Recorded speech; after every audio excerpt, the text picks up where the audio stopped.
اور ایمان میں داخل ہو جائیں، اور ایمان میں داخل ہو جائیں۔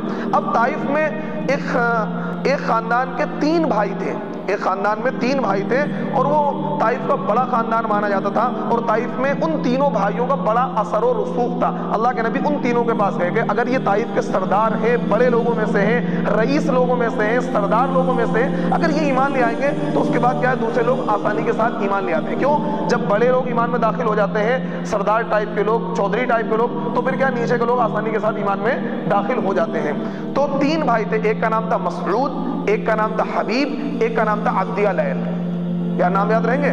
3 بھائی تھے، ان تینوں کا نام تاریخ میں مذکور ہے۔ اللہ کے نبی صلی اللہ علیہ وسلم نے تینوں بھائی سے ایک ایک کر کے ملاقات کی اور ان کو اپنے ایمان کی دعوت پیش کی، اور یہ بتایا کہ میں پیغمبر آخر الزماں ہوں، میں محمد ابن عبداللہ رسول اللہ ہوں اور اللہ کا نبی ہوں۔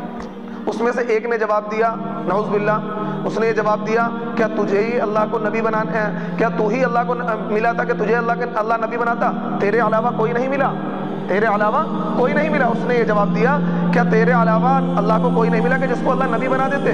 دوسرے نے یہ جواب دیا کہ اگر تو سچا ہے تو تجھ سے بات کرنا بے ادبی ہے، گستاخی ہے، اگر تو جھوٹا ہے تو تجھ سے بات کرنا یہ میری شان کے خلاف ہے، تجھ سے بات کرنا یہ میری شان کے خلاف ہے۔ اس نے بات نہیں کری، اس نے کہا اگر تو سچا ہے تو تجھ سے میں بات کروں گا تو بے ادبی ہو جائے گی، کیونکہ نبی سے بات چیت کرنا، منہ در منہ ہونا بے ادبی ہو جائے گی، اور اگر تو جھوٹا ہے تو یہ میری شان کے خلاف ہے کہ میں تجھ سے بات کروں۔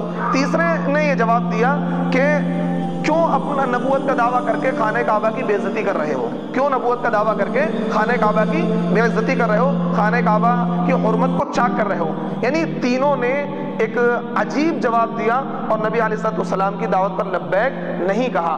لیکن یہیں پر بس نہیں، انہوں نے جواب دیا اور بڑا نامعقول جواب دیا اور نا امیدی والا جواب دیا۔ اسی پر بس نہیں، بلکہ انہوں نے کیا کہا، طائف کے شریر اور اوباش قسم کے لڑکوں کو اور مکار اور عیار قسم کے لڑکوں کو، لونڈوں کو اللہ کے نبی صلی اللہ علیہ وسلم کے پیچھے لگا دیا۔ اب نبی علیہ الصلوۃ والسلام کے ساتھ ہیں زید بن حارثہ، جو آپ کے خادم ہیں، صحابی رسول ہیں، اور اللہ کے نبی کے متبنہ بیٹے ہیں، اللہ کے نبی صلی اللہ علیہ وسلم کے کیا ہیں، ساتھ میں رہتے ہیں اللہ کے نبی کے۔ اب نبی علیہ الصلوۃ والسلام کے ساتھ ہیں، نبی علیہ الصلوۃ والسلام طائف سے نکل رہے ہیں، بازار سے گزر رہے ہیں، وہ اوباش قسم کے لڑکے آپ پر پتھر چلا رہے ہیں، آپ پر اینٹ چلا رہے ہیں، اور آپ علیہ الصلوۃ والسلام زخمی ہو گئے، لہولوان ہو گئے، پیروں پر انہوں نے آپ کے پتھر مارے اور اینٹ پھینک کر ماری۔ اس طریقے سے نبی علیہ الصلوۃ والسلام کے پیروں سے اتنا خون نکلا کہ آپ کے جوتوں میں خون بھر گیا، اور اس خون کی وجہ سے جوتا آپ کا چپک گیا۔ اب بڑے پریشان ہیں اللہ کے نبی، جب زخموں سے چور ہو گئے، آپ بیٹھ گئے تو پھر ان میں سے کچھ لوگ آتے اور آپ کو کرنا کیا ہے، آپ کی بازو پکڑ کر اٹھا کر کھڑا کر دیتے، جیسے ہی اللہ کے نبی کے چلتے پھر وہ تالیاں بجاتے، ہنستے اور آپ کا مذاق اڑاتے اور پھر آپ پر پتھر پھینک کر مارتے۔ نبی علیہ الصلوۃ والسلام کو اس طریقے سے ان لوگوں نے اذیت دی، اس طریقے سے پریشان کیا، پیغمبر آخر الزماں کو، نبی رحمت کو اس طریقے سے ان لوگوں نے ستایا۔ اب وہاں سے نکل کر زید بن حارثہ ساتھ میں ہے، نبی علیہ الصلوۃ والسلام جب شہر کی آبادی سے نکل کر آئے تو وہاں قریب میں ایک انگور کا باغ تھا، آپ انگور کے پیڑ کے سائے کے نیچے جا کر بیٹھ گئے، وہاں آپ نے آ کر پناہ لی۔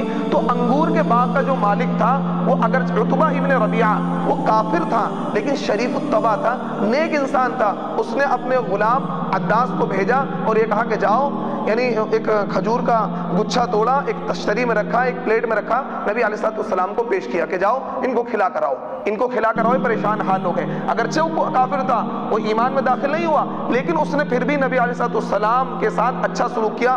حضرت زید بن حارثہ نے آپ کے جوتے اتارے، آپ کے زخموں کو پانی سے دھلایا، اور آپ بالکل لہو لہان ہیں اور غموں سے نڈھال، غموں سے چور ہیں۔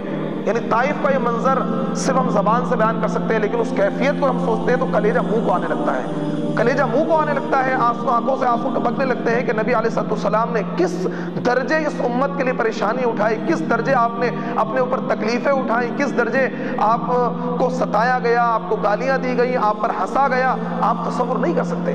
آج اگر ہمارے ساتھ کوئی مذاق اڑائے یا ہم پر کوئی ہنسے، ہمیں کتنی تکلیف ہوتی ہے، یعنی ہنسے بھی، مذاق بھی اڑائی، آپ کو گالیاں بھی دیں اور آپ کو اوپر حملہ بھی کیا گیا، آپ کو اوپر پتھر چلائے، آپ کا جسم لہو لہان ہو گیا، خون سے آبتر ہیں، غموں سے ڈھال ہیں۔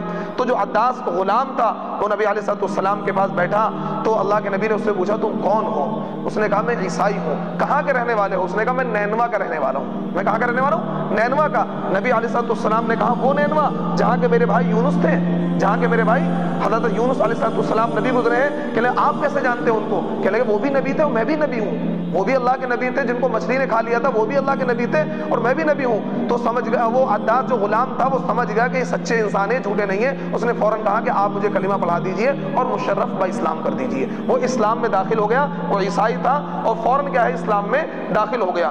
نبی علیہ السلام باغ میں موجود ہیں اور حضرت جبریل امین کو اللہ نے بھیجا کہ جاؤ میرے محبوب کی خیریت لے کر آؤ۔ حضرت جبریل امین تشریف لائے اور فرشتوں کا ایک لشکر اپنے ساتھ میں لے کر آئے۔ تاریخی روایتوں ملتا ہے اور اللہ کے نبی سے کہا کہ اے اللہ کے نبی اگر آپ یہ چاہیں تو طائف کے لوگوں کو ہم ہلاک و برباد کر دیں، تباہ و برباد کر دیں، اس بستی کا نقشہ الٹ کر رکھ دیں گے، اس بستی کو ہم تباہ و برباد کر دیں گے، اس بستی میں رہنے والے ایک ایک انسان کو ہلاک کر دیں گے، اس کا وجود ہی ختم ہو جائے گا۔ لیکن میرے پیارے نبی نبی رحمت تھے، میرے پیارے نبی رحمت للعالمین تھے۔ انہوں نے کہا کہ اے جبریل نہیں، میں اللہ کی طرف سے رحمت بنا کر بھیجا گیا ہوں، اللہ نے مجھے رحمت للعالمین کا خطاب دیا ہے۔